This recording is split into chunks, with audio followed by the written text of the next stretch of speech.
আজকে তোমাদের সাথে আমার একটা মজার গল্প শেয়ার করি।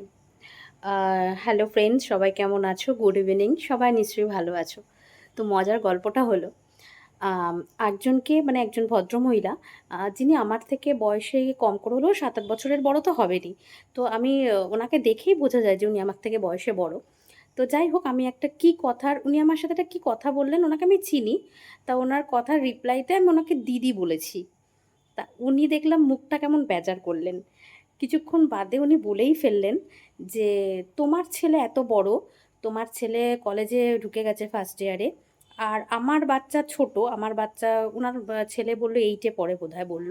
"আমার বাচ্চা 8 এ পড়ে, তুমি আমাকে দিদি বলছো?"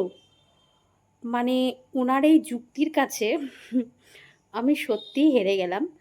আর এবার থেকে ভেবেছি যে কাউকে দিদি বলার আগে তার বাচ্চা-কাচ্চা কত বড় সেটা আমি একটু দেখে বলব। কারণ আমাদের বাচ্চা কোন বয়সে হয়েছে সেটা উনি বুঝবে না। কিন্তু উনাকে আমি দিদি বলে ফেলেছি বলে এটা আমি অপরাধ করে ফেলেছি। তখন আমি বললাম, "সরি, সরি" বলে আমি তুমি করে দুটো একটা কথা কন্টিনিউ করে তারপর চলে গেলাম। কিন্তু আমি এখান থেকে একটা বিশাল শিক্ষা পেলাম যে কারুর যদি বাচ্চা ছোট থাকে, কিন্তু সে যদি বয়সে আমার থেকে বড়ও হয়, তাকে দিদি বলাটা উচিত হবে না। তো আমার এখন প্রত্যেককেই মানে যেকোনো মানুষকে বয়সে বড় বুঝলেও, বয়সে ১০ বছরের বড় বুঝলেও দিদি বলতে খুব হেজিটেশন হবে এবার থেকে। উফ বাবা! ভালো শিক্ষা পেলাম একটা।